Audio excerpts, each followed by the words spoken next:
మూడవసారి భారతదేశం ఎలక్షన్స్ లో మళ్ళీ ఎన్డీఏ గెలవడం,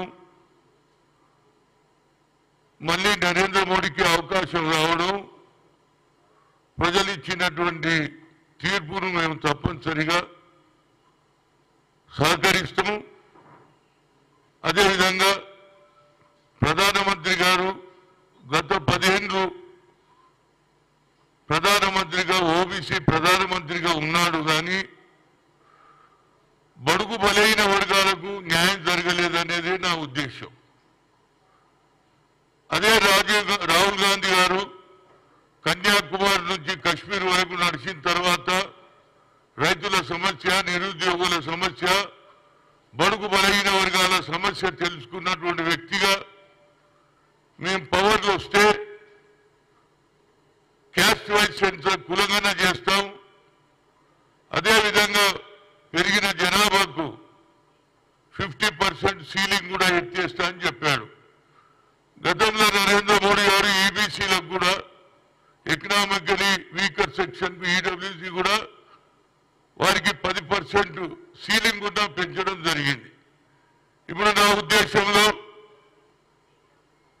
ఒక పక్క నితీష్, ఇంకో పక్క చంద్రబాబు నాయుడు గారు ఇలా కీ పోస్ట్ లో ఉన్నారు. వారిని ఇవాళ నేను ఇప్పుడు పార్లమెంట్ సమావేశంలో అక్కడ జరిగినటువంటి సన్నివేశం చూస్తూ ఉంటే ఎక్కువ ఇంపార్టెన్స్ చంద్రబాబుకు, నితీష్కి ఇచ్చారు. నితీష్ కూడా తన రాష్ట్రంలో కులగణన చేస్తే 67% వచ్చింది ఆయనకు. అదేవిధంగా చంద్రబాబు నాయుడు, ఎన్టీ రామారావు టైంలో వాళ్ళు కూడా మేము బీసీలము అని చెప్పారు. అదేవిధంగా రాజీవ్ గాంధీ గారు పంచాయతీరాజ్ వ్యవస్థలో అమెండ్మెంట్ తీసుకొచ్చి మహిళలకు కూడా రిజర్వేషన్ ఇవ్వాలని ఆలోచన చేశాడు. కనుక ఇవాళ ఇంపార్టెంట్ పాయింట్ ఏంటంటే రాహుల్ గాంధీ గారు ఏదైతే ఆలోచన చేశారో ఆ ఆలోచనకు తప్పనిసరిగా ఓబీసీ ఎంపీస్ కన్వీనర్ గా మాజీ గతంలో యూపీఏ ప్రభుత్వం, సోనియా గాంధీ ప్రభుత్వం, మన్మోహన్ సింగ్ ప్రభుత్వం చైర్మన్ గా సోనియా గాంధీ, మన్మోహన్ సింగ్ ప్రధానమంత్రిగా ఆ రోజులలో IIT, IIM, all India institute of medical sciences లో రిజర్వేషన్ లేదని సుప్రీంకోర్టు కొట్టేసింది. కానీ ఆ తర్వాత మాకు దిక్కు లేదు. ఎందుకంటే talent is not anybody's property, god has given to everybody అని మేము సోనియా గాంధీకి రిక్వెస్ట్ చేస్తే ఏం చేయాలన్నది. మన్మోహన్ సింగ్ గారు చెప్పండి మేడం, పార్లమెంట్ లో బిల్లు పెడితే పాస్ అవుతుందంట. అన్ని రాజకీయ పార్టీలు వచ్చాయి, అన్ని రాజకీయాలు కలిశాము, బిల్లు కూడా పాస్ అయింది. దానివల్ల ఇవాళ ఐఐటి, అదేవిధంగా all India institute of medical science లో డాక్టర్లు అవుతున్నారు. అదేవిధంగా ఐఐటీలో చదివినటువంటి పాస్ అయ్యి ఉద్యోగాలలో 1,40,000, 1,50,000 సంపాదిస్తున్నారు. అదేవిధంగా ఇవాళ సమయం ఆసన్నమైంది. ఎన్నో రోజుల నుంచి తపన పడుతున్నాం. 1993లో మండల్ కమిషన్ వచ్చింది, కానీ ఇప్పటి వరకు 27% మేము దాటలేము, కాదు డబుల్ డిజిటే దాటలేము. దానికి రాహుల్ గాంధీ గారు కూడా ఆనాడు ఉన్నటువంటి మీరా కుమారి స్పీకర్ కు చెప్పి సెపరేట్ చేశాం. Parliament committee for OBC, parliament committee for SC, parliament committee for ST చేశాం. అప్పుడు మాకు లెక్కలు తెలిసినాయి. కనుక ఇవాళ నితీష్ కానీ, అదేవిధంగా చంద్రబాబు నాయుడు ఇప్పటికీ ఎన్టీ రామారావు గురించి చెప్తాం, ఎన్టీ రామారావు గురించి మాట్లాడతారు. కాబట్టి ఆయన ఆలోచన కూడా రాజీవ్ గాంధీ ఏ ఆలోచన ఉందో అదే ఆలోచనలో ఆయన కూడా ఉండే తప్పనిసరిగా క్యాస్ట్ వైజ్ సెన్సస్ చేయాలి. అప్పుడే మాకు సరి అయిన న్యాయం. ఎందుకంటే రాజీవ్ గాంధీ పంచాయతీరాజ్ బిల్లు తీసుకొచ్చి మహిళలకు ఎక్కువ అవకాశాలు ఇవ్వాలనే ఆలోచన కలిగింది. అదే ఆలోచనను ఇవాళ రాహుల్ గాంధీ గారు కూడా ఈ కార్యక్రమం చేపట్టారు.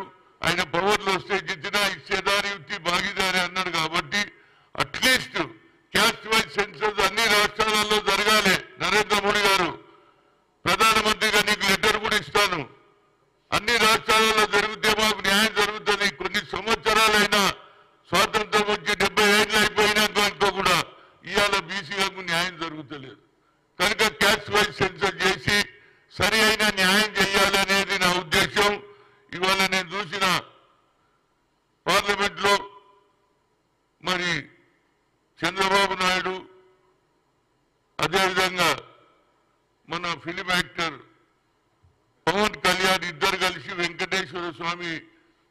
కండువ కప్పారు, వెంకటేశ్వర విగ్రహం ఇచ్చారు. ఇదే ప్రధానమంత్రి ఏమన్నాడు, బయటకు వచ్చి తప్పనిసరిగా స్పెషల్ స్టేటస్ ఇస్తాన్నాడు. ఆ స్పెషల్ స్టేటస్ కూడా ఇవ్వడానికి, ఎందుకంటే సాక్షాత్తు వెంకటేశ్వర స్వామికి ఇచ్చావు, దాని గురించి కూడా ఆంధ్రలో స్పెషల్ స్టేటస్ కావాలి. అది ఇవాళ అవసరం ఉన్నది. ఎందుకంటే గతంలో నువ్వు చెప్పిన మధ్య ఇవాళ మరోసారి నీకు ఛాన్స్ వచ్చింది. అదేవిధంగా బీసీల ఇష్యూ ఎన్నోసార్లు నీతో మాట్లాడాం. ఓసారి 70 మంది, ఓసారి 80 మంది ఎంపీలు కలిసిన నువ్వు అన్నాడు హిందుస్థాన్ కా ప్రధానమంత్రి ఓబీసీ అన్నాడు అమిత్ షా. కానీ ఓబీసీలకు ఎక్కడ న్యాయం జరగలేదు.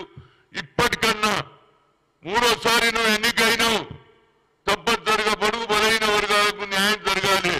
అప్పుడే మేము కూడా ఏది ప్రమోషన్లు కానీ ఉద్యోగాలు కానీ మాకు అన్యాయం జరుగుతుంది. ఎప్పటికైతే ఈ బిల్లు పెట్టారో తప్పనిసరిగా న్యాయం జరగది. అన్ని రాష్ట్రాలలో కూడా కులగన జరగాలి. అదేవిధంగా తెలంగాణలో కూడా కులగన తొందరగా జరిపిస్తాడని రేవంత్ రెడ్డితో కోరుతున్నా. ఎందుకంటే నేను ఓబీసీ ఎంపీస్ కన్వీనర్గా నా డ్యూటీ. అదే కాకుండా ఇవాళ రాహుల్ గాంధీ గారు ఒక మాట చెప్పారు, ఇవాళ సెన్సస్ పెరుగుతుంది. ఏదైతే ముఖ్యంగా ఎగ్జిట్ పోల్ తోటి చాలా నష్టమవుతుందని, 3వ తేదీన ఎగ్జిట్ పోల్ వస్తుంది, 4 నాడు ఇమ్మీడియట్ గా రిజల్ట్ వస్తుంది. ఎగ్జిట్ పోల్ వల్ల ఇవాళ 2000 పెరిగింది, ఆ తర్వాత 6000 వచ్చింది. ఇప్పుడు ఆఖరుకు క్లోజ్ ఎప్పుడైంది 4000 వరకు. అంటే ఇది ఎవరికి లాభం అవుతుందండి? ఈ ఎగ్జిట్ పోల్ ఎందుకు అని అడుగుతున్నా. ఎగ్జిట్ పోల్ వల్ల ఒకడు పెరుగుతున్నాడు, ఒకడు పడుతున్నది. ఇది ఎందుకు? ఎగ్జిట్ పోల్ వల్ల ఇవాళ ఎవరికి లాభం అవుతుందో నాకు తెలియదు. కానీ తక్కువైపోయిన తర్వాత వాడు నష్టపోతున్నాడా లేదా? లాభపడ్డోడు ఎవరు పడుతుండో లేదు. ఎగ్జిట్ పోల్ వల్ల ఒక్కరోజు ముందు 3వ తేదీన ఎగ్జిట్ పోల్ వస్తుంది, ఒకేసారి 2000 పెరుగుతుంది. 2000కి వెళ్ళి ఇమీడియట్ గా రిజల్ట్ రాగానే 6000 అయింది, ఆ తర్వాత 4000 ఆగింది. అంటే ఇది ఎవరికి లాభం అవుతుంది? దాని మీద కూడా కొంత నరేంద్ర మోడీ గారు ఆలోచన చేయాలి, పార్లమెంట్ మెంబర్స్ కూడా ఆలోచన చేయాలి. ఈ ఎగ్జిట్ పోల్స్ వల్ల ఎవరికి లాభం అవుతుంది, ఎవరికి నష్టం అవుతుందో. గతంలో కూడా మీ అందరికీ తెలుసు, డిమానిటేషన్ అయితే ఎంతమంది నష్టపోయారు, బ్లాక్ మనీ మీద ఎంత నష్టం. నేను దాని గురించి పోదలుచుకోలేదు. కానీ నా ముఖ్య పాయింట్ ఒకటే, ఓబీసీలకు న్యాయం జరగాలి, ఎస్సీ ఎస్టీలకు న్యాయం జరగాలి. రాహుల్ గాంధీ ఎక్స్రే అన్నాడు, దాన్ని కూడా మనం కులగన జరిగితే మన జనాభా పెరుగుతుంది. ఆ సంఖ్య బరాబుతో తప్పనిసరిగా ఉద్యోగాలలో ప్రమోషన్లలో లాభం అవుతుందని ఓబీసీ ఎంపీ కోరుతున్నా. నేను ఢిల్లీ పోయిన తర్వాత తప్పనిసరిగా నరేంద్ర మోడీ గతంలో నువ్వు చేయలేదు, 2 సార్లు నీకు 10 ఏళ్ళు ఉన్నాయి, ఇంకా నీకు 5 ఏళ్ళు ప్రజలు అవకాశం ఇచ్చారు. కాబట్టి క్యాస్ట్ వైజ్ సెన్సస్ చేయాలి అన్ని రాష్ట్రాలలో. మీ ప్రభుత్వం కానీ అందులో నితీష్ కుమార్ అదేవిధంగా చంద్రబాబు కూడా ఎక్కువగా ఇనిషియేట్ తీసుకోవాలి. అన్ని రాష్ట్రాలలో జరిగితే మా జనాభా ప్రకారంగా మాకు న్యాయం జరుగుతుంది. దానికి ఒక సెపరేట్ బడ్జెట్ కూడా పెరగాలి అని నేను కోరుతున్నాను. ఎందుకంటే unless you are not giving a special budget, అన్ని శాఖలకు ఉన్నది కానీ బీసీలకు ఎక్కువ లేదు, దాన్ని కూడా పెడితే మా పూర్వ పరిస్థితి అవుతుంది. రాహుల్ గాంధీ అన్నాడని కాదు, రాహుల్ గాంధీ జనంలో సర్వే చేశాడు. కన్యాకుమారి నుంచి కశ్మీర్ దానికి వందన రైతుల సమస్య, నిరుద్యోగుల సమస్య, అట్టడుగున బీసీ ఎస్సీల సమస్య ఎక్స్రే అన్నాడు. కాబట్టి మాకు